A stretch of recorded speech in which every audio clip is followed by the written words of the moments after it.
We are joined with the man himself, Laith Marouf. How you doing, Laith? You doing okay today? Doing great. Thank you very much. Good. Laith is award-winning multimedia producer. I'm sorry. He is an award-winning multimedia producer and media policy law consultant. You can find him on Free Palestine TV or Free Palestine video. Free Palestine TV is on. I'm sorry. Free Palestine TV is on Twitter. Free Palestine video is on the web that you guys can hit. Laith has fantastic videos. Definitely check him out. Anything concerning with the Middle East, his pulse, his fingers on the pulse. So, fantastic work, Laith. And thank you for joining me today. Thank you. I saw something that was rather remarkable that you told me was taking place maybe a month or so ago, meaning this has been going on for a while. And I don't know if the public is entirely aware that this is taking place in Lebanon. Take a look at this. This is not a meteor strike. This is not a sunrise.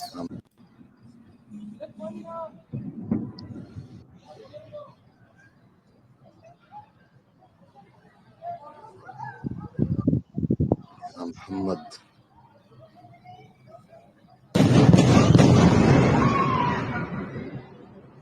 No, the reason there's the delay is because what you're saying is the difference between the speed of light versus the speed of sound. At least that's my assumption. All right. Now you look at that and you think to yourself, okay, what is Israel attacking with that ferocity? What on earth could they be going after with that level of ferocity? What they went after was asphalt and concrete plant in Lebanon. This. And you think to yourself, why would they need to go after a concrete plant like this? You've explained to me once before why. Go into this for us. Explain this to the audience that they're effectively going after tractors, building supplies, anything that could be allowed to rebuild, that they've effectively have a military policy campaign in destroying those items. Last night was another example of that situation. Break that down for us. Why are they doing this? I'm kind of happy that you brought this up because I actually just came back from the site that you just showed. Really? And I just stopped at a hotel on the way to be able to make this call because I wasn't going to make it back to Beirut on time for, to film this from the studio with you. So it's a quarry for rocks, and there's 4 companies in this quarry. One of them making cement, the other doing asphalt and tar.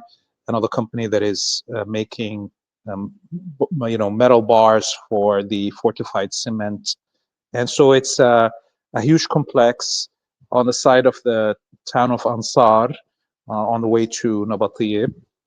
And I, was there for an hour filming, and I didn't finish going through the whole location. It is a large, complex industrial area, and just one of the companies, I was talking to the manager, had lost, a couple of $100 million because the machinery that is there, whether it's the grinding machines that grind the rocks and make them into gravel and then into cement, and or the the cement rollers that transport the cement to the sites where it's going to be used. All of this is huge destruction. And over the last 9 months since the quote-unquote ceasefire, we saw the Zionists in the beginning target reconstruction heavy machinery in the frontline villages when they arrive, and when they're lifting the rubble. We saw them target also civilians when they go back to their homes and begin reconstruction. That was the first stage. Then we saw a second stage of targeting architects and surveyors, civilian architects that are going down to survey the damages and or lay out a plans for reconstruction. And then the stage just before this one was targeting the dealerships and distribution points of heavy machinery. There was 3 different ones that were targeted over the last few months, and the last one that was last week. We did a report on Free Palestine TV that people can see there, where that one single dealership of heavy machinery lost almost $500 million in machines. And so today is the latest stage in targeting all nodes of the reconstruction efforts in South Lebanon, and that is the companies that produce cement, asphalt, and all the required materials for reconstruction. So this was huge. As you saw there, there's another video that of the explosion that it looks like a mushroom cloud. Clearly, they used some of the heaviest missiles they've used since the ceasefire. The explosions rocked the city of Saida, which is almost 20 kilometers away from the site that was targeted, and they fired at least 20 GBUs on the construction sites and the materials and machinery in these squares. It's really the sight of it is really disgusting how they targeted this. And we saw yesterday the president in the middle of the night, the prime minister and the speaker of the house, all of them issue statements condemning this. So this is now some of the highest condemnations of attacks by the Israelis, and the fastest ones we see by the government officials. And this is because now it's not going to only be harming the reconstruction in the south. These attacks on these major companies, some of them government-owned companies, are going to be affecting construction all across the country. Oh, and obviously the reason that they're doing this is effectively to prevent construction. Like if you're blowing up a tractor, if you're blowing up construction equipment, it leads to follow that you just don't want them to build and let's say rebuild in those areas. Where is this taking place? This is southern Lebanon? Yes, this is southern Lebanon, but the village of Ansar is almost considered north of the Litani River. So it's pretty far away from the border region, at least 40, 50 kilometers from the border. So this is deliberate. I mean, the villages around the quarry were not harmed during the war, most of them. So it was a shocker for all the civilians. You could hear the screams in the video that you showed earlier. And again, it shows you how vicious the Zionists are. They're trying to make sure that the civilians of Lebanon suffer indefinitely as long as they do not submit to the will of the Jewish supremacist colony. And so now this is not anymore a military battle. This is a battle of will and honor. And if the Lebanese people give up, like the rest of the region that signed deals with the Zionists, then the Lebanese people will be slaves like the others. So what is the plan to prevent any kind of construction at all in southern Lebanon, to prevent any rebuilding, any construction, etc.? That seems to be the objective. That's definitely the objective, and to either totally not allow the reconstruction. So at some point, the Israelis will invade and attempt to loot the land as they did in Syria and the West Bank and Gaza, and or to force the government of Lebanon to negotiate with the Zionists on their own rights. And so now that we saw the Trump peace proposal, and all of the Arabic and Muslim leaders coming and kissing the ring of Master in the White House in Sharm el-Sheikh summit, it is just a few people in the Arabic and Muslim worlds that are still self-respecting, that refuse to come and kiss the ring. Yeah. What is going to be the response to this? I mean, because what it sounds like you're saying is that the plan is, well, we're going to keep bombing and we're going to keep destroying any ability for you to reconstruct until you agree to just give us the territory and give us that land. Basically, it's theft through military compulsion. That's what it sounds like. Yes, we're back to 1700 style of colonialism. Highway robbery, piracy, butchery, genocide, as a way to colonize and loot resources and lands. And unfortunately, the other poles in this multipolar world that is arising, whether it's Russia or China, they are not, it's not that they don't care, they're not willing to either get in the way of the empire looting other nations. They may defend their own borders, like China or Russia defending in Ukraine and Taiwan, but they will just sit down and watch as others are genocided and looted. And if I'm America and I see that the Chinese and the Russians are not going to do nothing as long as I'm not on their border, well, of course, I'm going to go and send my navy to the borders of Venezuela and begin threatening to loot the resources of Venezuela and genocide its people. Of course, if I am Trump, I would loot any country I want in Africa or Asia, as long as it's not directly on the borders of China and Russia.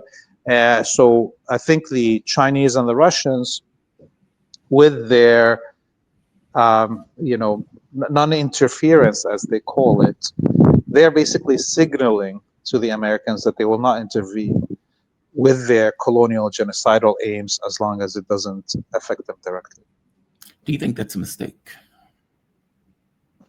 It's a mistake because all the goodwill that has been accumulating around the world for China and Russia by the peoples of the world that are seeking liberation has been in the hopes, of course, that China and Russia will return to the good old days of the non-aligned movement of supporting decolonization movements like in the 60s and 70s.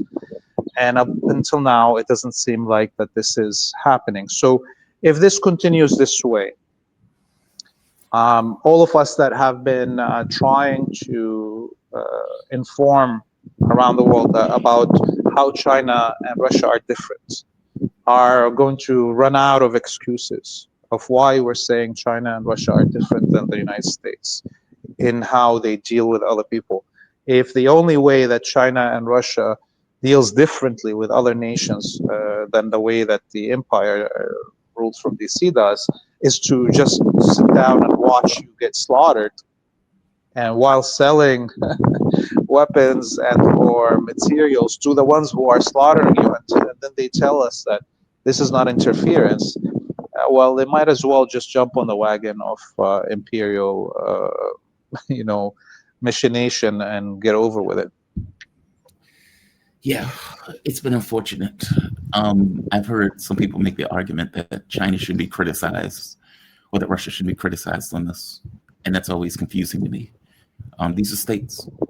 And, you have this kind of BRICS conglomeration that's coming together. But it seems to be very disengaged. And maybe an argument can be made right now. It's a talking shop. But I understand your take. I totally get where you're coming from with this. It's funny, I'm going to have a guest on coming up who is talking about Russia and Syria, because Al-Jilani, and let me get your take on that while you're here. Al-Jilani is in Russia, in Moscow, shaking hands.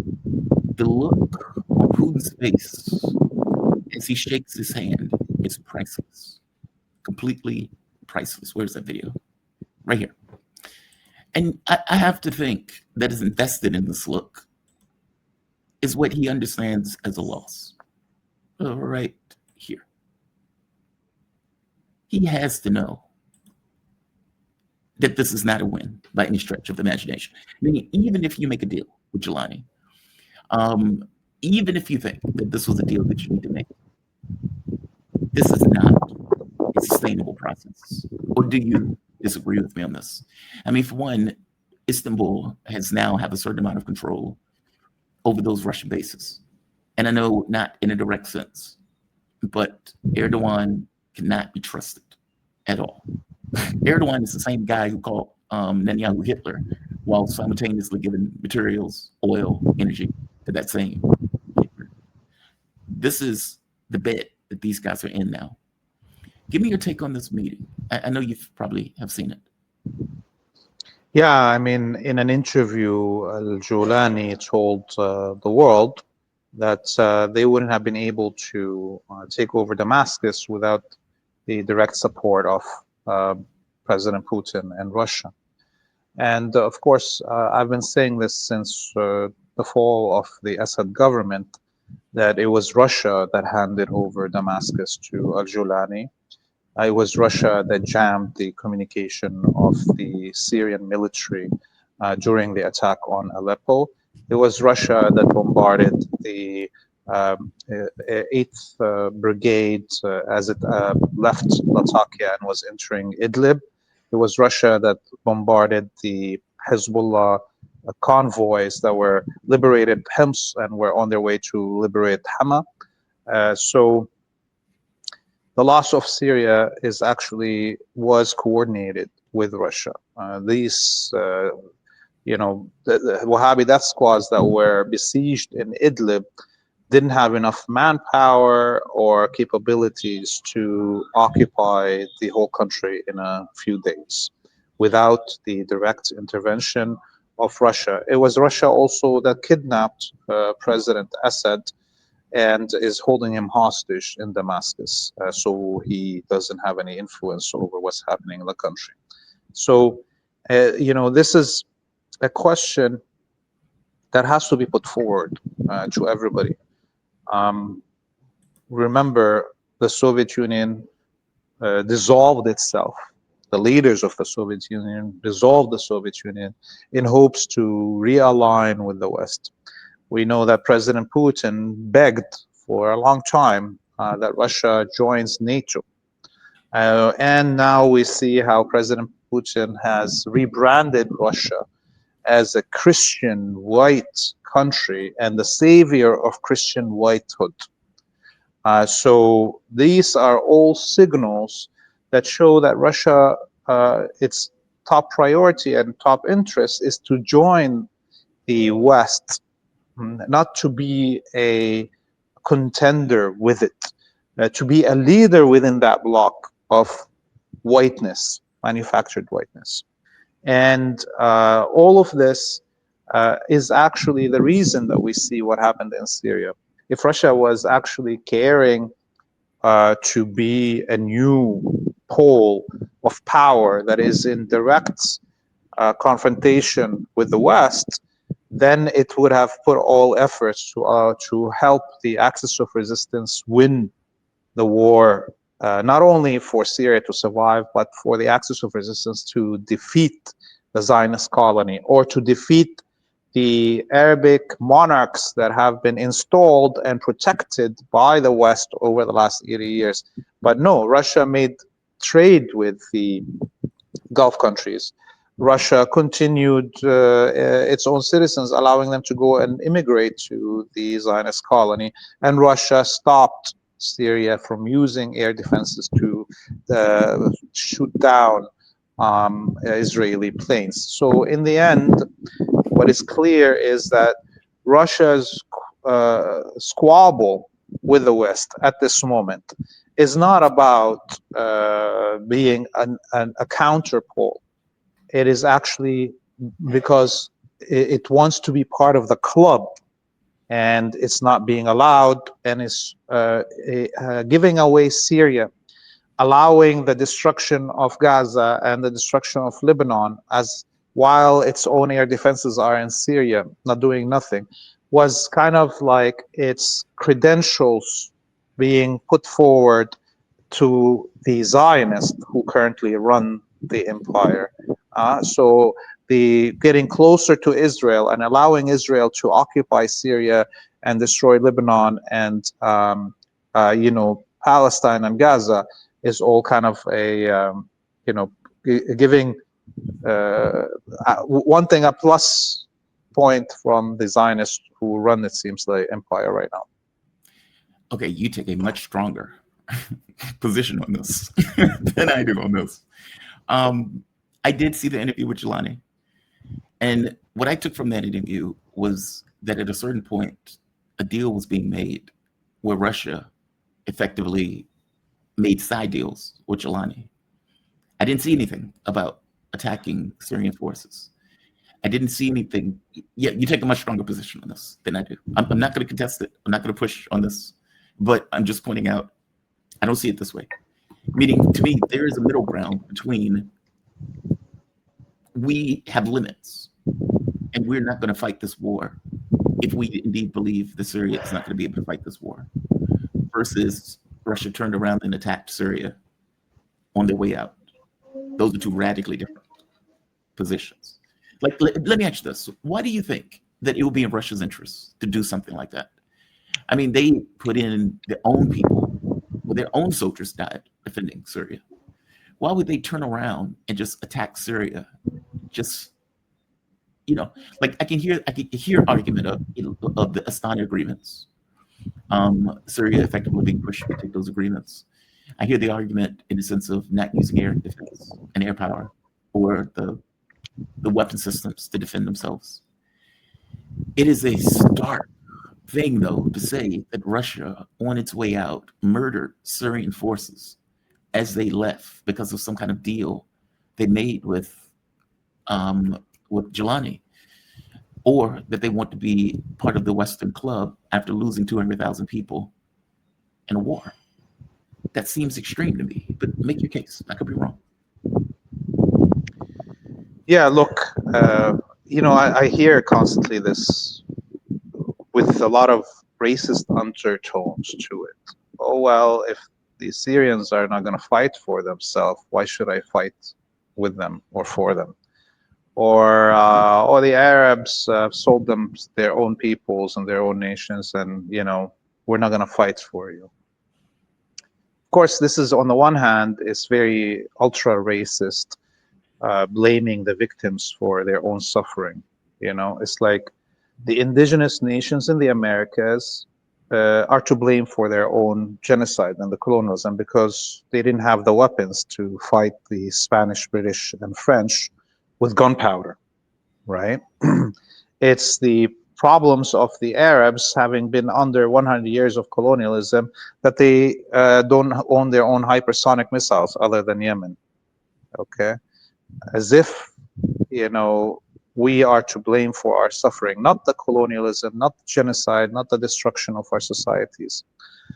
And the other thing is that if the United States, by the way, Israel wouldn't survive one day against the Palestinians of Gaza, let alone the axis of resistance, if the United States didn't supply it, and the West as a whole combined might of the military of the West and its resources and its media, if that wasn't all enslaved to the Zionist colony completely, if one day of supplies didn't arrive. The other thing is that actually if one day of soldiers and special forces from the West and intelligence capabilities of the West stopped, Israel will collapse.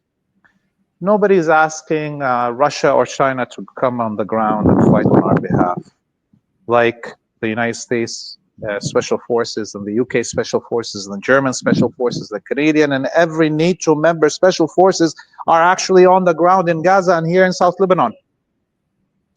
We're not asking the Russians to do that or the Chinese, but for God's sake, at least have the courage, have the Oh, I'll come back. Is that me or you? Is that me or you? Come on, come on, come on, come on. Who's frozen? Who's frozen?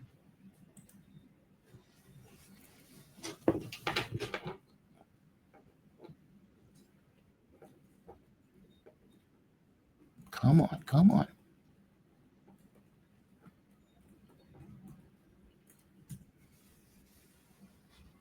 Okay. Okay. So it's Lace frozen. All right. He'll be back. He'll be back. Come back, Laith. Come on, come on, come on, come on, come on. Okay. Laith will be back. Laith will be back. I want him to finish that point. I don't want to interrupt him on that point. Okay. He will be back. He will be back. God damn it. I want him to finish that point. I'm not being racist. And I need to nail that down when he gets back. Look, it is fair for me to ask this idea of, is there a middle ground between making a side deal versus murdering the people who you fought and died with? That's not me being racist. That's a fair question. And there is no way I believe that Laith believes that I don't know that Israel would not exist if it wasn't for the collective West keeping it intact, or that it wasn't the United States and all of these other countries, these Gulf states, these Quisling governments that were responsible for the decimation of Syria. That's not what I'm asking. Yeah, come on, Laith, come back, come back, come back. I want to come back. I want to have this conversation. It is an extreme position to me to make the case that Russia, who fought and bled and died trying to defend Syria and did so for 20 years or more, that they immediately turn around and murder the people who they were working with. That is an extreme position. It's not wrong for me to ask that question. It's not wrong. And obviously, I know my government is made of monsters. We collectively on this channel mourned when Syria fell. We were not unclear on the responsibilities of our governments in that decline, in that fall, nor do we look at it as anything but an overthrow, and a violent, vicious overthrow at that. Yes, thank you. Good. Laith, I want you to finish your point. No. Sorry about that. Yeah, like I ran out of data and I had to refill it. So yeah, I was trying to say that what people are asking Russia and China to do is to be as reliable as a supplier or to their allies as the United States is. The U.S. sends F-35s to Israel, sends its THAADs to Israel. Russia doesn't send its S-500s to Syria. It sells them to Turkey, the enemy of Syria. It doesn't send them to Iran. It sells them to Saudi, the enemy of Iran. So this is the main problem. No, I don't want Russia to fight for me. I don't want Chinese troops to be on the ground in the region here.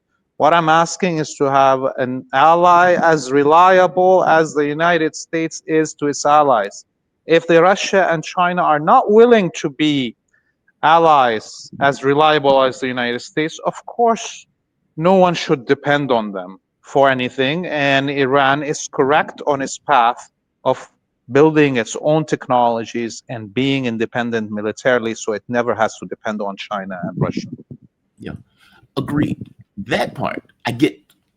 You have me on that part.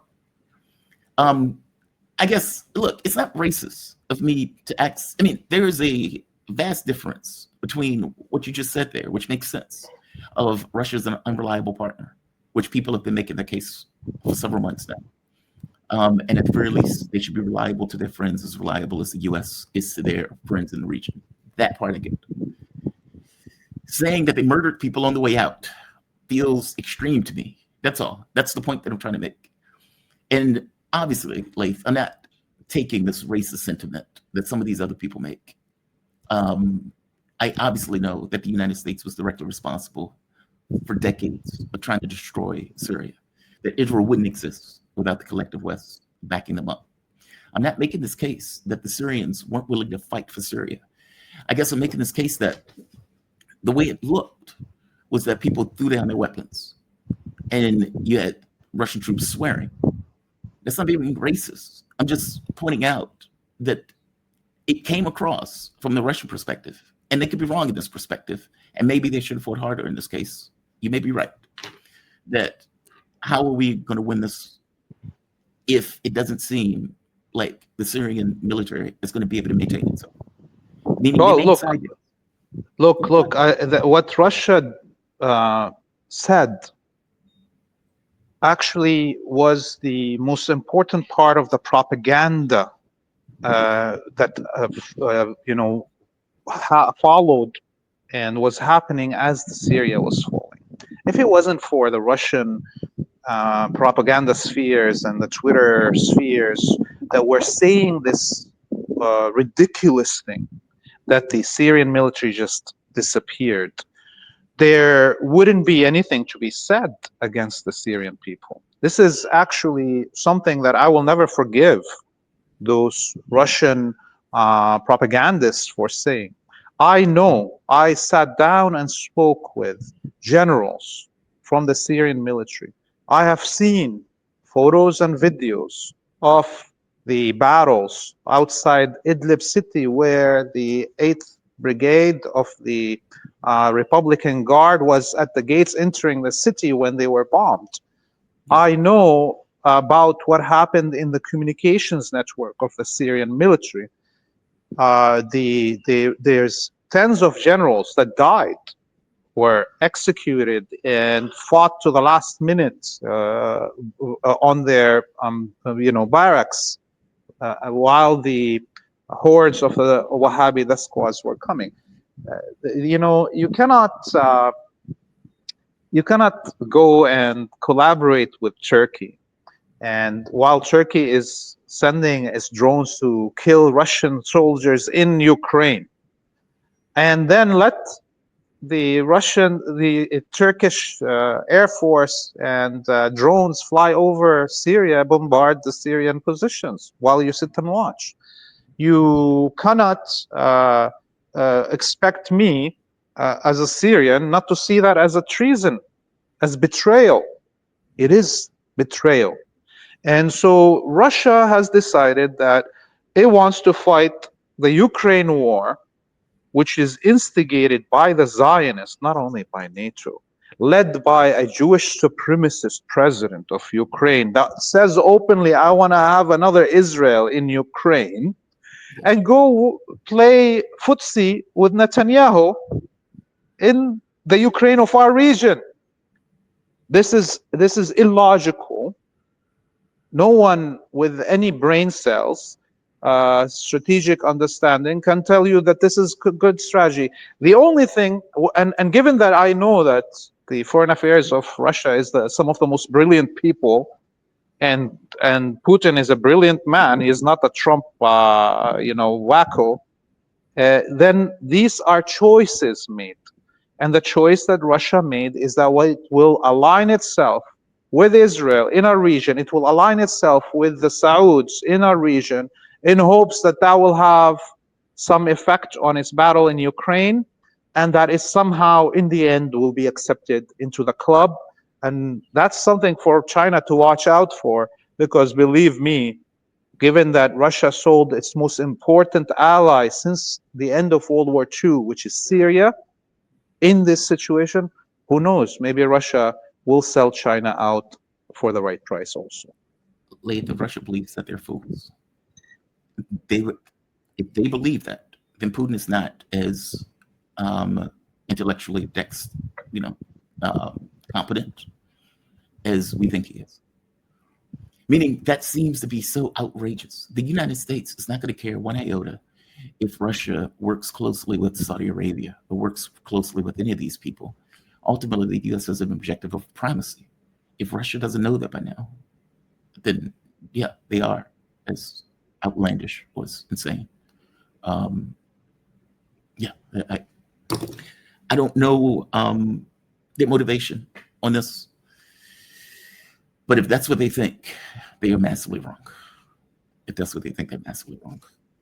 Um, did Syria? Do you think they considered Russia part of the resistance, or was Russia always outside that sphere from the perspective of, let's say, the Middle Eastern states, Lebanon, Syria, Iran, etc.? Look, Syria learned in the 1973 war when the Syrian military had liberated all the Golan Heights and reached the shores of Tabariya Lake or the Sea of Galilee, and the Egyptian military crossed Sinai and entered Gaza and was rolling towards Tel Aviv. In that moment, the United States threatened to use nuclear weapons against Damascus and Cairo. And in that moment, the Russians crapped their pants. And instead of threatening back, saying that if that happens, they will also nuke Tel Aviv, they immediately stopped all the supply of weapons and parts for the tanks and air force and so forth of the Syrian and Egyptian military, and the advances were lost, and basically the USSR gave up. So from that point on, Syria and President Hafez al-Assad, the late president, the father of Bashar, said openly, anyone that wants to defeat the Zionist colony must know that they will have to fight the United States directly themselves. And it's also clear that Russia will not defend you like the United States defends the Zionist colony. Now, fast forward 40 years, and in the middle of the war on Syria, Iran, with General Soleimani, martyr General Soleimani, understood that the only weakness of the axis of resistance is the air force. We don't have equivalents of F-16s and F-35s. And that is why General Soleimani went to and met with President Putin directly and convinced him to send the Air Force, at least to neutralize the airspace of Syria from intervention by Western powers. And in a way, it did that. But then when all the Western air forces withdrew and only Israel was the one bombarding Syria, this is where the limit happened. And of course, we had the war on Ukraine triggered, all of those things to distract Russia from the battle in Syria. And eventually, with the assassination of General Soleimani, it seems those who were visiting Putin from Israel convinced him to conflict completely, and that's what we have. And so no one should, in the Arabic world here, in the Muslim world, people need to try to take the path of Iran, of building their own militaries. Unfortunately, there's not many Arabic countries that are left that are not occupied directly by the West. Do you think this is an issue of weakness by Russia? That the plan to overextend Russia effectively worked? That it may not necessarily be talked about, but for all intents and purposes, Russia's, as you point out, preoccupied in Ukraine, and this idea of going to war with the United States, which is effectively what they would be doing if indeed they get into this kind of fight with Israel, that is the thing that is the sticking point. That it's not so much they want to be part of the club, but they recognize on some level that any direct engagement with Israel is effectively a direct engagement with the United States. Or do you discount that? And by the way, I am not trying to change your point of view on this. The perspective that Russia is trying to be in the Western club, they would have to be so out of their minds. It makes me think there's another rationale for it. And that rationale could just be weakness, that they're not as strong as they come across in the way that they project themselves. But give me your take on that. Yeah, I mean, look, obviously, there's a lot of hype about the power of Russia. And it's fine. I understand they need to look that way. They need their people to believe in this and all of that. But you cannot expect Russia to fight the combined might of the West. But that's again not what we want as peoples in Asia, Africa, and Latin America. We're not expecting Russia to fight these wars, but either sell the weapons or exchange the technologies. I see. Why does every colonized people have to start from zero? I mean, Israel didn't start from zero. Israel was stole all the nuclear technology. France gave it everything. The UK gave it everything. Every technology that Israel has, it didn't start it from zero. So why do the wretched of the earth are the ones that are expected to start from zero? No, Russia, if it can't afford selling weapons, it can't produce enough of them, for instance, to sell to other countries, well, give us the technology. Iran can build its own fighter jets if you transfer some technology to it. But that's not happening. So we're left with, a clear frustration in this relationship. No technologies, no weapons, and no military intervention. Therefore, what is Russia good for? I have no idea. Yeah, it's not a good place to be, right? Look, I get your point. I know it sounds like I'm arguing with you, but I do get your point. Um, if you're letting your friends down, how many friends are you going to have later? And that's the way it's coming across, that they're letting their friends down. Wow. Where do you think the thing with Lebanon goes, by the way? I think we're going to be back at war pretty soon. Either it's going to be a war on Lebanon by itself, or a war of combined with Iran and Yemen. The situation is untenable this way.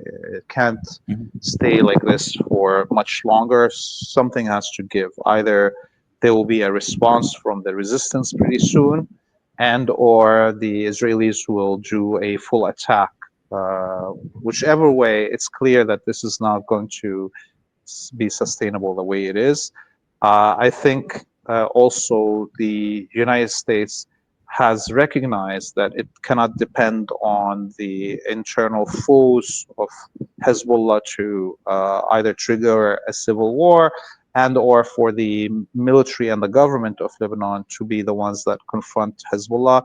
The military is clear that it will not use its force on its own citizens, and the government of Prime Minister Nawaf Salam doesn't have the popular support, so there's no local way to limit Hezbollah's power.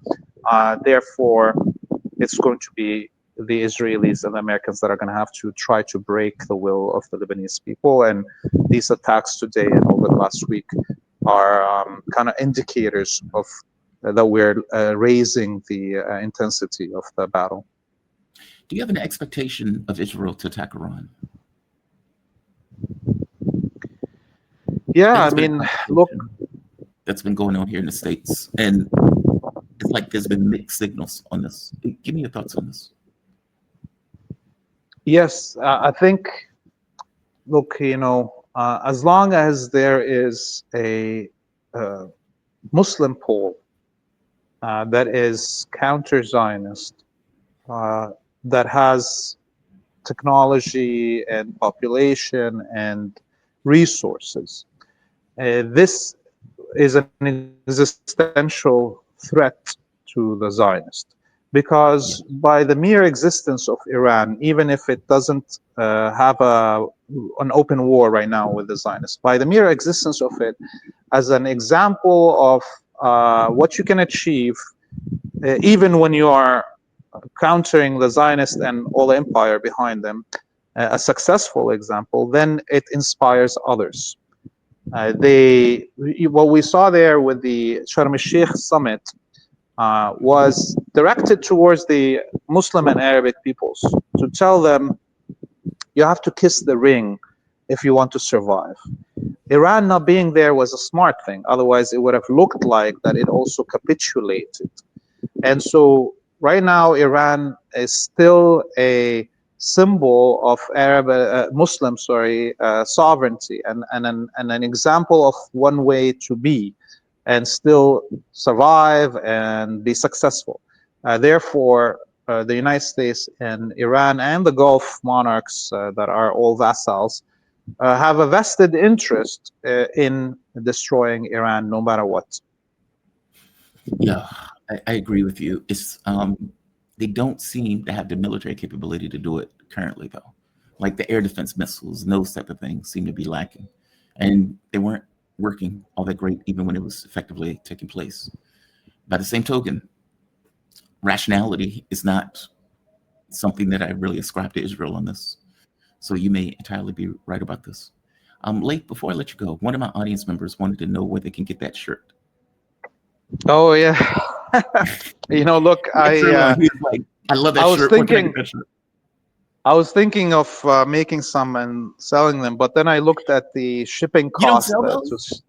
No, because the shipping costs will be, prohibitive for people to send them from Lebanon to any other place. But people can download our logo and print their own and put our website on there. That will help us definitely in spreading the word. And I'm going to put on the website those stuff for people if they want to print out their own shirts and stickers and stuff like this. Our website is freepalestine.video. We'd really appreciate donations. By the way, just the day before yesterday, had the cameraman and my best friend on the road always. We were going down to the south to film, and his car, the whole gearbox came off this car. We drove close to 200,000 kilometers on it, 180 miles and 180,000 miles in a year and a half on it. So please donate, help us so we can have some mobility, And by the way, I can help you with the T-shirt thing, where you don't have to email it or send it. People can get it, and it will just mail it out to wherever the people are. There are a few places like that. I will send you a link after the fact and see if that would help with that, because that would also help with Perfect. Laith, I am illuminated by this conversation. I enjoy these conversations. I really do. Thank you for this. And just so the audience will know, Laith Marouf, he is an award-winning multimedia producer and media policy law consultant. You can find him on Free Palestine TV, that is on Twitter, or freepalestine.video, that is on the web. And definitely check him out. He, as he points out, 200,000 miles within the course of a year. He is all over the place and has been recording, videotaping, and keeping a documentary of what has been taking place in Lebanon and broadly. Laith, stay badass, man. Thank you for this. See you soon, Jamal.